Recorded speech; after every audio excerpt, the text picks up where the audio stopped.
وہ اس کو فائنلائز کرنے جا رہے ہیں، تو لہٰذا اس کے ساتھ ساتھ دیگر پولیٹیکل پارٹیز کو بھی وہ مشاورت کے عمل میں شامل کرنے چاہ رہے ہیں۔ لیکن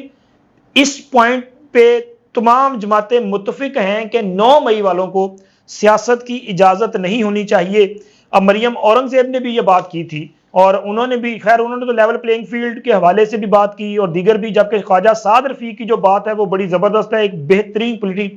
سیاسی نیریٹو انہوں نے لیا ہے، اور انہوں نے اچھی بات کی۔ انہوں نے کہا کہ وہ بطور سیاسی کارکن یہ سمجھتے ہیں کہ آئندہ انتخابات میں تمام پولیٹیکل پارٹیز کے جو انتخابی نشانات ہیں وہ بیلٹ پیپر پہ ہونے چاہیے۔ نام انہوں نے نہیں لیا کیونکہ اس وقت تحریک انصاف کا بیلٹ پیپر جو بیلٹ ان کا اپنا انتخابی نشان ہے وہ خطرے میں ہے، کیونکہ تحریک انصاف نے اپنے انٹرا پارٹی انتخابات نہیں کروائے، اور ان کے خلاف اگر فیصلہ آتا ہے تو شاید وہ بیلٹ پیپر پہ بلے کا نشان نہ ہو، تو وہ کہتے ہیں کہ سب کا ہونا چاہیے اور سب کو مقابلہ میدان میں کرنا چاہیے۔ وہ کہتے ہیں ہم مقابلہ کرنے کے لیے تیار ہیں، اور اس کے ساتھ ساتھ جناب وہ کہتے ہیں کہ سب کو انتخاب لڑنے کی اجازت ہونی چاہیے۔ نام انہوں نے کسی کا نہیں لیا، لیکن بات وہیں پہ آتی کہ 9 مئی والے نہیں، باقی لوگ جو ہیں ان کو سیاست میں فیسیلیٹیٹ کیا جانا چاہیے اور انتخابات میں حصہ لینے دینا چاہیے۔ لیکن اب یہ دیکھیں کہ تحریک انصاف، وہ تحریک انصاف جو عمران خان کے ساتھ ہے، اگر ان کی آپ حکومت کا جائزہ لینا تو ان کی حکومت میں ایک چیز آپ کو تسلسل کے ساتھ ملتی ہے کہ ان کی حکومت میں وہ فحاشی قسم کا جو ایلیمنٹ تھا نا وہ بہت زیادہ تھا۔ مختلف جو ایسے ٹک ٹاکرز ہیں ان کو ایون کہ وزیر اعظم ہاؤس تک اور اسی طرح وزارت خارجہ تک رسائی حاصل تھی۔ وہ اہم جو نشستیں ہیں وہاں پہ بیٹھ کے وہ ویڈیوز بنا لیتے تھے، ان کے وزیروں کی کرسیوں پہ بیٹھنا بھی جو ہے وہ عام نظر آتا تھا۔ تو لہٰذا اب ان کی حکومت کے حوالے سے اور ان کی پارٹی کی جس طرح کی سیاست ہے اس کو ان کے اپنے ہی مطلب ان کے چاہنے والوں نے بے نقاب کیا ہے، اور یہ خاتون ممکن ہے کہ اب تک آپ سمجھ چکے ہوں، لیکن چلے میں آپ کو ان کا نام بھی بتاتا ہوں کہ یہ محترمہ کا نام ہے جی حریم شاہ۔ حریم شاہ صاحبہ نے ابھی چند کوئی 1-2 دن پہلے جو ہے وہ ایک احمد علی بٹ صاحب ہیں ان کے ساتھ پوڈ کاسٹ کیا ہے، اور اس میں انہوں نے بہت سارے امور پہ جو ہے وہ کھل کے لب کشائی کی ہے۔ لیکن جو مین چیزیں ہیں وہ میں آپ کے ساتھ شیئر کرنا چاہتا ہوں کہ ایک تو جناب انہوں نے اس بات کا اعتراف کیا ہے، انکشاف کیا ہے کہ انہیں کئی بار جنسی ہراسگی کا سامنا کرنا پڑا ہے، اور جو لوگ ان کو جنسی ہراسگی کا نشانہ بناتے رہے ہیں وہ سمجھتے رہے ہیں کہ میں ان کی باتوں میں آ رہی ہوں، لیکن میں نے ان کو اتنا زیادہ نقصان پہنچایا ہے اور اس طرح سے نقصان پہنچایا ہے کہ ان کو سمجھ ہی نہیں آئی کہ ہمارے ساتھ ہوا کیا ہے۔ تو میرے ذہن میں فوری آ گیا کہ مرحوم نعیم الحق صاحب جو ہیں ان کے ساتھ ان کی ایک ویڈیو منظر عام پر آئی تھی، جس میں آئی تھنک یہ وزارت خارجہ کا جو میٹنگ روم ہے اس میں انہوں نے ویڈیو بنائی تھی، اور اس کے ساتھ ساتھ فیاض الحسن چوہان صاحب کے ساتھ ان کی ویڈیوز موجود ہیں، شیخ رشید صاحب کے موجود ہیں، اور دیگر پی ٹی آئی کے لوگوں کے ساتھ ان کی ویڈیوز موجود ہیں۔ یہ نہیں کہ پھر ان سب لوگوں پہ یہ ایک طرح سے الزامات لگا رہی ہیں، ایون کہ عمران خان کے ساتھ بھی ان کی ویڈیوز موجود ہیں۔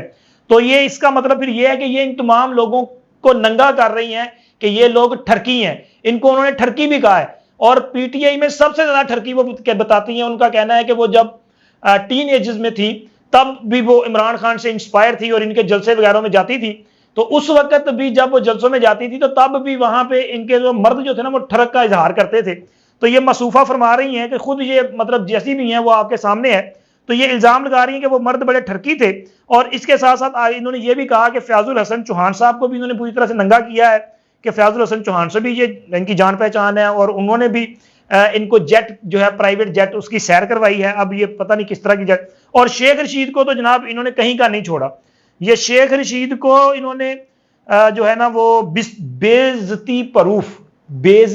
پروف قرار دیا ہے۔ وہ کہتی ہیں جی ان کی عزت بےعزتی یہ ایک ہی چیز ہے، ان کو کوئی اثر نہیں پڑتا، آپ جتنی مرضی ان کی بےعزتی کر لیں۔ تو میں ان کے بارے میں اپنی اکثر ویڈیو میں یہ کہتا ہوں کہ یہ ہماری سیاست کے مسخرے ہیں، تو اس کی تصدیق وہ خود بھی کر رہی ہے جو ان کے بڑی قریب ہے اور جو ان پہ سنگین قسم کے الزامات لگا رہی ہے۔ لیکن وہ جو جس شخصیت کو وہ زیادہ اچھا سمجھتی ہیں وہ شاہ محمود قریشی صاحب ہیں، اور عمران خان کی محبت میں وہ آج بھی مبتلا ہے، اور ان کا یہ کہنا ہے کہ جی عمران خان کے خلاف جو بھی اقدامات کیے جا رہے ہیں یہ ان کو اذیت پہنچانے والی بات ہے۔ اور ان میں ساتھ ساتھ میں یہ بھی بات کرنا چاہ رہا ہوں کہ اب دیکھیں حریم شاہ کا الزام لگانا، بنیادی طور پہ حریم شاہ خود جو ہے وہ ایسا کریکٹر ہے کہ یہ لوگ جو کہتے ہیں وہ کہتے ہیں نا کہ بدنام ہوں گے تو کیا نام نہ ہوگا، تو ہے تو صورتحال یہ اسی طرح کی. اور اس عورت نے یہ پورا ایک طرح سے گینگ تھا، انہوں نے پاکستان کی سیاست میں ایک گند کو جو نا وہ بہت اپر لیول پہ یہ لے کے گئے ہیں، اور بڑا پاکستان کے اہم ترین اداروں میں اس طرح کی ویڈیوز اور اس طرح کے معاملات جو ہیں وہ چلتے رہے ہیں کہ جس کی وجہ سے پاکستان کی عوام جو ہیں وہ شدید غم و غصے کا اظہار بھی کرتے رہے ہیں. لیکن یہ سلسلہ تھما نہیں ہے، اور یہ سوچ جو ہے آپ کو پی ٹی آئی میں، خیر پوری میں یہ نہیں کہتا کہ صرف پی ٹی آئی، باقی جماعتوں میں بھی اس طرح کی سوچ پائی جاتی ہے، لیکن پی ٹی آئی وہ واحد جماعت ہے یار کہ جنہوں نے